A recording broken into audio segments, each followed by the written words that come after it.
Tracy Bryce never used to worry much about paying for groceries. The former cafeteria worker is usually surrounded by meals, feeding about 200 mouths a day at a New Jersey elementary school.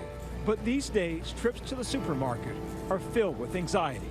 It's a little more expensive for meat, the groceries, and taco shells. I spent $41. It was a light shopping day for me today, but sometimes this bill can be very, very big. Laid off in March due to COVID-19, the single mom of two had to rely heavily on the $776 she's receiving every week, a combination of federal and state unemployment benefits.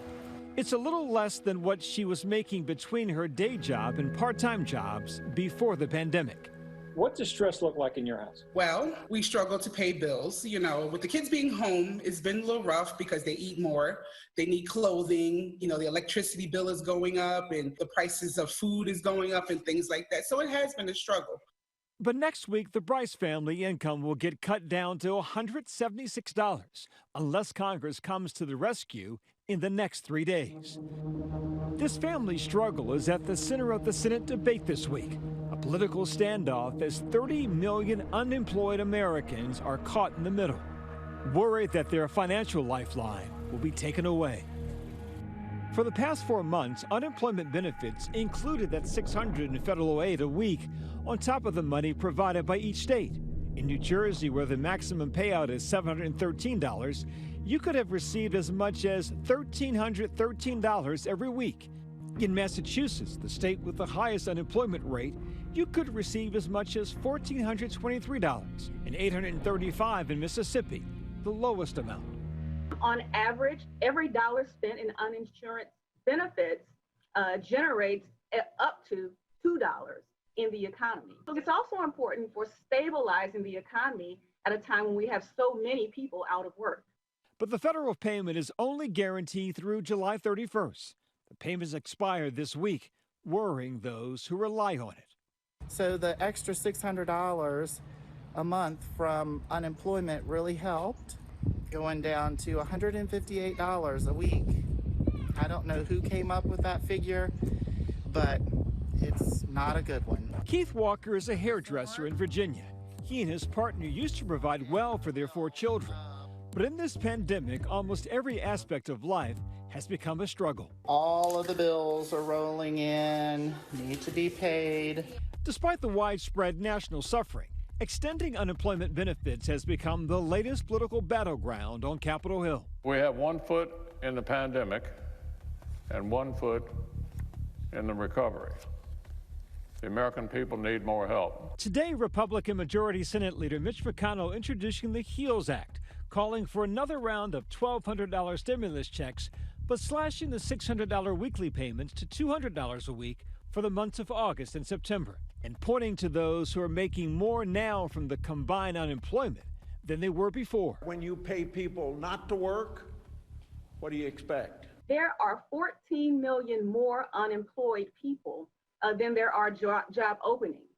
So the idea that there are some disincentives just really runs counter to the facts. Republicans hoping to put a plan in place for September to pay jobless workers 70% of what they used to make. Democrats want to keep the $600 payments in place through January. They outlined their plan 2 months ago and say Republicans in the White House have wasted precious time. It doesn't work. It's going to be impossible to implement. The Republican proposal is a punch in the gut and a slap in the face. It's time that this body lead when the president has failed. Negotiations have started here tonight, but it is likely to take weeks to get the two sides on the same page. And while Washington debates benefits for some 30 million Americans are going to be hanging in the balance. As the pandemic drags on and resources run out, Tracy Bryce is trying her best to make it through. How much time do you have left before you run out of time? I say maybe a month, if that. I get the sense you've had some nights, some days where you shed some tears about all of this. There have been nights when I woke up wondering, what am I going to do? What's going to happen? You know, crying silently to myself, not knowing what the future holds. I can tell you're shaking a little bit right now. Your legs are shaking. What's going on? Just this stuff, it weighs on me. That's all. It weighs on me because I try to keep a positive outlook and I try to be positive around my children. We just heard from a single mother struggling to make ends meet.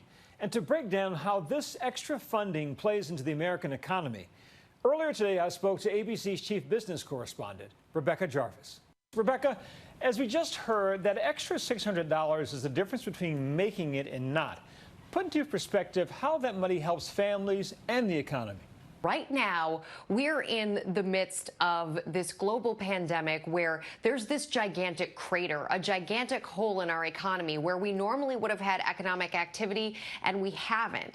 But because of these checks and the stimulus checks that have been put in the pockets of Americans, people are spending some money, and that's important. Our consumer spending accounts for 70% of our economic behavior, our economy, and whether it's doing well and adding jobs or not doing well and subtracting jobs. So as that money moves, it's kind of like the grease in the skids of the economy. It keeps the economy moving as well.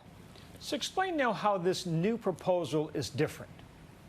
Right now, what expires as of July 31st is that additional $600 benefit. So if you're unemployed, you still get the unemployment benefits from your state and local government, but you're not getting the federal amount of money. The new proposal says that that new amount of money would be $200 instead of the $600, and that's about 66% less of what would have been in your pocket going into the pockets of those 30 million Americans who are currently claiming unemployment insurance. Final question.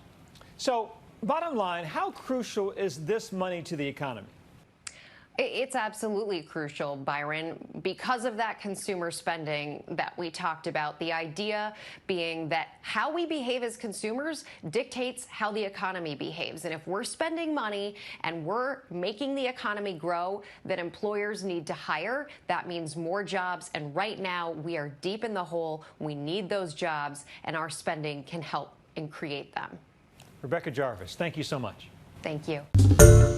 Hi, everyone. George Stephanopoulos here. Thanks for checking out the ABC News YouTube channel. If you'd like to get more videos, show highlights, and watch live event coverage, click on the right over here to subscribe to our channel. And don't forget to download the ABC News app for breaking news alerts. Thanks for watching.